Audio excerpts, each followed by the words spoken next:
धर्मों का इतिहास, शक्तियों का इतिहास, सत्याग्रह का इतिहास, साहित्य का इतिहास, शक्ति, सत्य और सत्याग्रह, शक्ति, सत्य और सत्याग्रह।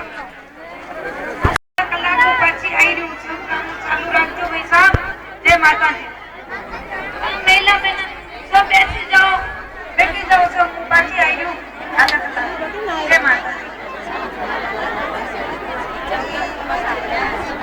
सत्य, सत्य और साहित्य, इन तीन मुद्दों पर हम आज कहां खड़े हैं, इस पर विचार कीजिए। कारण यह है कि हमारा जो कुछ भी साहित्य है वो तमाम साहित्य राजस्थानी में है। राजस्थानी भाषा, जिसको आप डिंगल भाषा कह सकते हैं, राजस्थानी साहित्य के बगैर चारण नहीं।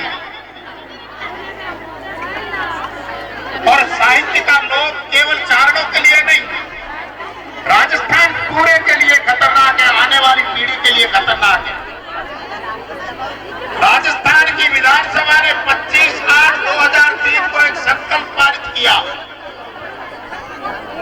सर्वसम्मति से संकल्प पारित किया कि राजस्थानी भाषा को 8वीं अनुसूची में शामिल किया।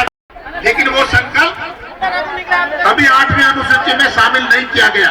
सब बैठो शांति बने रहो। सर्वसम्मति से पारित संकल्प है, कोई वोट पर आधारित पारित संकल्प नहीं है, सबके द्वारा पारित संकल्प है। कोई पक्ष, कोई विपक्ष, कोई दाया, कोई बाया, किसी भी प्रकार का भेद नहीं। लेकिन राजस्थानी के हक में पारित संकल्प आज तक भारत सरकार ने कबूल नहीं किया है। तब तक वो अन्याय जारी रहेगा। मैं आज की भारत सरकार से निवेदन करता हूं कि वक्त आपके पास बहुत कम है, वक्त ज्यादा नहीं है, वक्त चला जाएगा। भूम भाई साहब से भी, भूम मां से अनुरोध करता हूं कि भारत सरकार को सद्बुद्धि दे और आने वाले निकट भविष्य में अगर राजस्थानी को मान्यता प्राप्त हो जाएगी तो आने वाली पीढ़ी के, हमारे बच्चों के भविष्य का निर्माण हो सकेगा। इसलिए मैं यहां निवेदन करता हूं। मैं एक और निवेदन करता हूं। लोग मां उम्र भर कहा करते थे बेटियों को तकलीफ मत दो, उसके बारे में यहां काफी कुछ कहा गया, मैं और आगे कहूंगा नहीं। हर सम्मेलन में मैं ये सुनता रहता हूं, टीका मत दो, दहेज मत लो, मांग लेन मत करो। और अगले प्रोग्राम में जब पहुंचते हैं तब पिछला रिकॉर्ड टूट जाता है। पहले सुना करते थे 5 लाख, 11 लाख, 21 लाख, आजकल घनी जगह जाते हैं तो 51 लाख के पार पहुंच गए हैं। तो एक सम्मेलन से अब तो करोड़ से भी पार पहुंच गए यहाँ पे, तो बात पहुंच गई है करोड़ों में। तो इसलिए इस विषय पे ज्यादा समय बर्बाद करना बेकार है। मां भगवती किसी को सद्बुद्धि दे तो अच्छा, और न दे तो समय उनको सद्बुद्धि दिला देगा। क्यों कि बालक चालू रहेगा तो शक्ति के रूप में हमारी बहन बेटियां, हमारी बहुएं कष्ट पाती रहेगी, निरंतर कष्ट पाती रहेगी।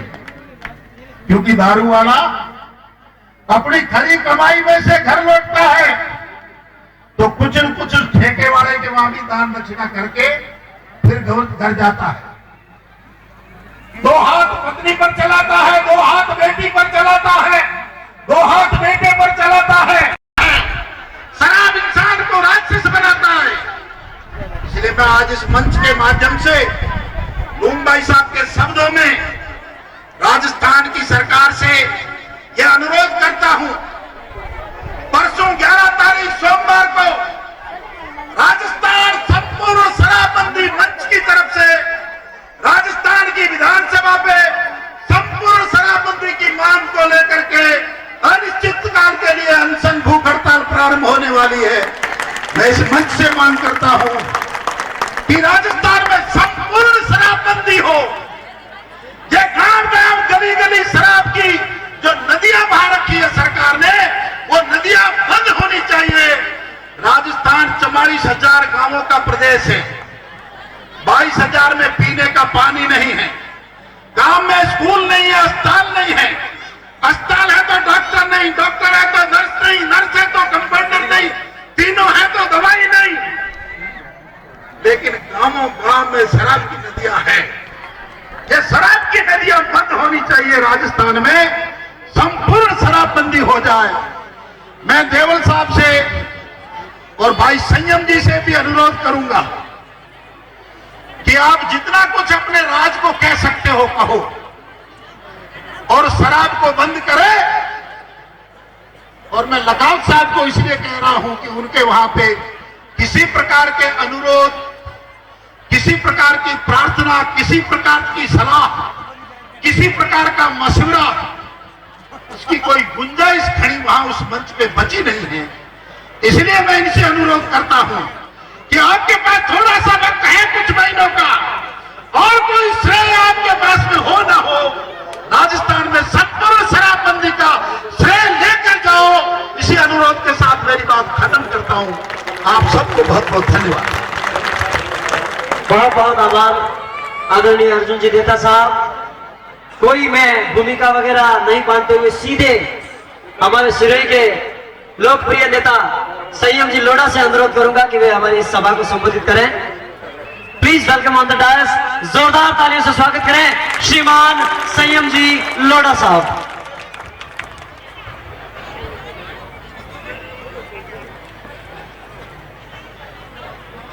हमारे अग्रज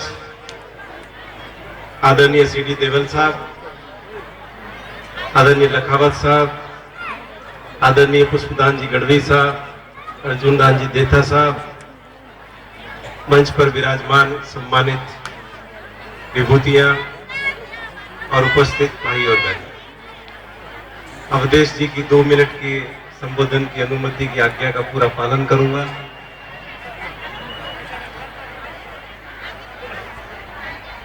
मुझे करीब 6 साल पहले जलून माता जी के पहली बार दर्शन करने का सौभाग्य प्राप्त हुआ।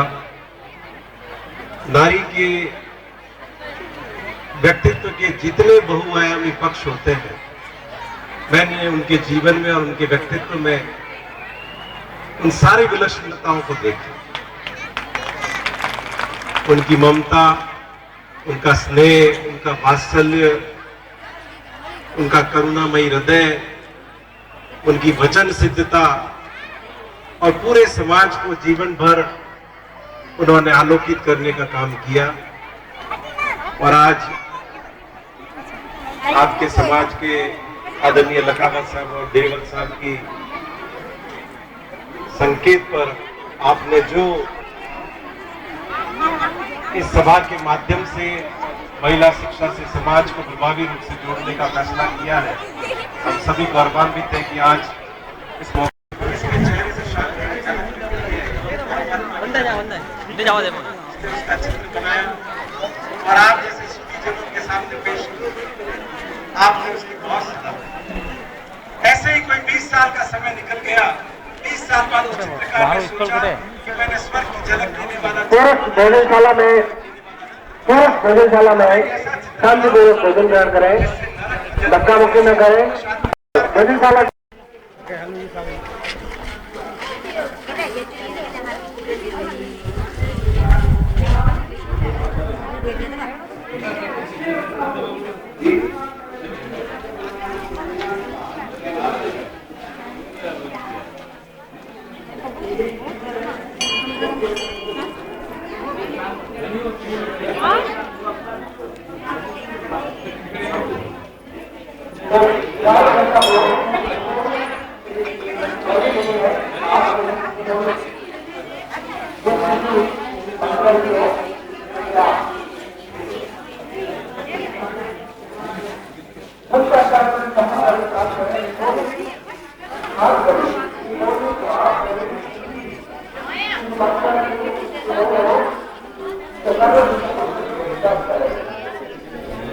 तेरा दिवाड़ी माँ